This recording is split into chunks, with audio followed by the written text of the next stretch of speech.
Okay. So we are live again, and I'm broadcasting from Greenwich, Connecticut, actually. So I hope you guys are well. I just wanted to talk a little bit more about what's going on in in the world, actually. So there's a couple of components that are really interesting to discuss about, first of all, the Russia-Ukraine fiasco, and then all of the other stuff. So here's the thing that most people aren't understanding or getting. United States helped to, based on my opinion, I guess, and based on my observation of fact patterns and so forth. I'm not citing this as absolute, gospel truth, but I'm just looking at fact patterns and drawing my own conclusion. And my conclusion is that, it's a conclusion that a friend of mine and I got into a discussion about, and it's more conclusions that he's drawn that I agree with, I guess, because I need to give credit where credit is due, right? So they've created this or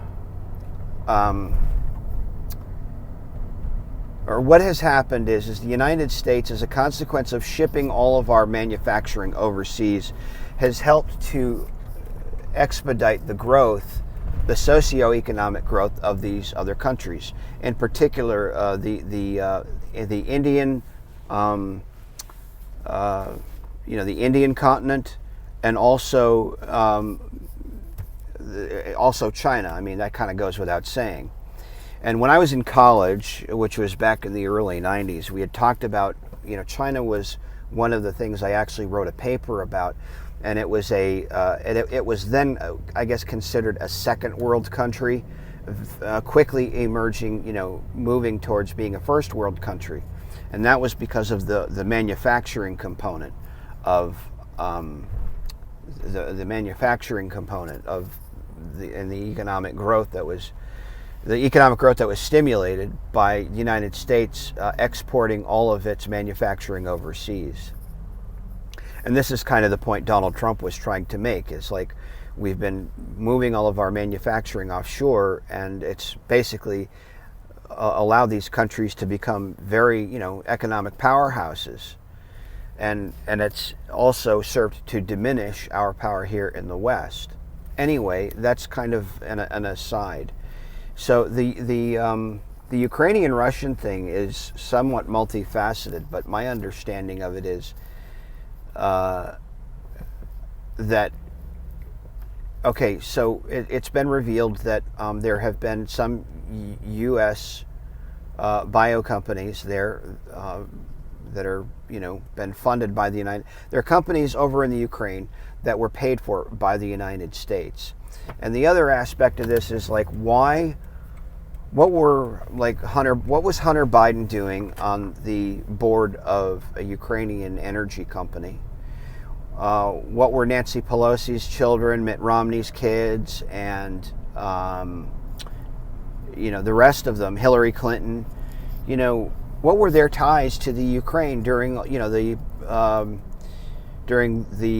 Bush and Obama Biden years in particular? What was that all about? So it's an interesting question as far as I can tell. But the answer to that question is that this is kind of how the shell game works, right? So what the United States does to countries that don't like us very much is they say, hey, look, let us set up Fugazi companies over in your country. We'll send you billions of dollars. You get, you take some off of the top, and then it's just a means for the United States to launder money.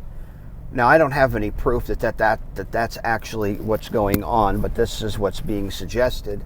And people do that here in the United States. To get out from under the IRS, is this is what the mafia did. They set up fake companies so that all the money that they were getting could be, there would be a legitimate accounting of a percentage of that money, but the rest just went back into the pockets of the mob bosses and sort of thing. And that's kind of exactly what's happened in the United States. The United States has set up all these fake companies overseas and abroad, and then you have your corrupt politicians that pass all these stupid omnibus bills that they stuff the sausage with all of this money that goes to all of these foreign countries, and then it gets funneled back into the United States and goes into the pockets. It lines the pockets of the lobbyists and the politicians, and that's kind of what happens. And the reason why the United States and the State Department and the Biden administration are kind of in damage control now is because, they're being caught with their pants down. I mean, you're talking about an inept operation. The whole thing is totally inept.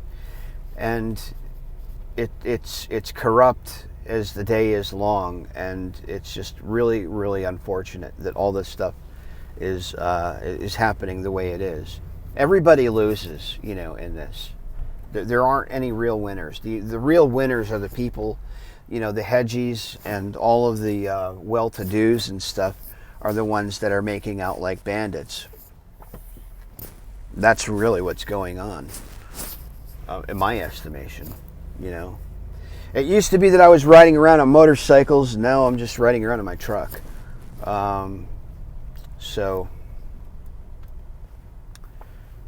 Yeah.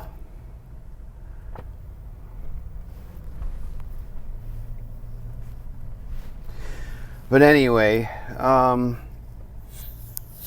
that's what's happening.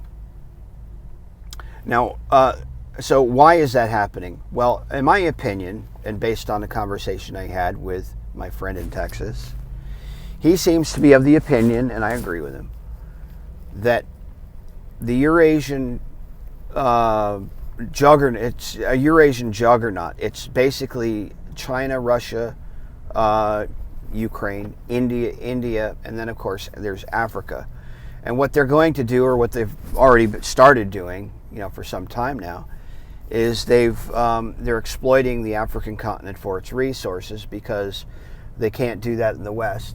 They're just going to let the West. They're leaving the West to hang in the wind. I mean, it's not like we don't already have our own systems of stuff like energy and all that sort of thing in place, because we do. But it just kind of comes back to, cui bono, who benefits? Who's benefiting from all of this? Well, Russia is benefiting from it. China is most certainly benefiting from it. And what do you call it? India is benefiting from it as well, So that's what's going on. And now Biden is over there like begging Saudi Arabia, to sell them oil or whatever. It's like these people they will go to their grave without conceding that they were wrong. And what's interesting about that is that it's kind of sort of parallel.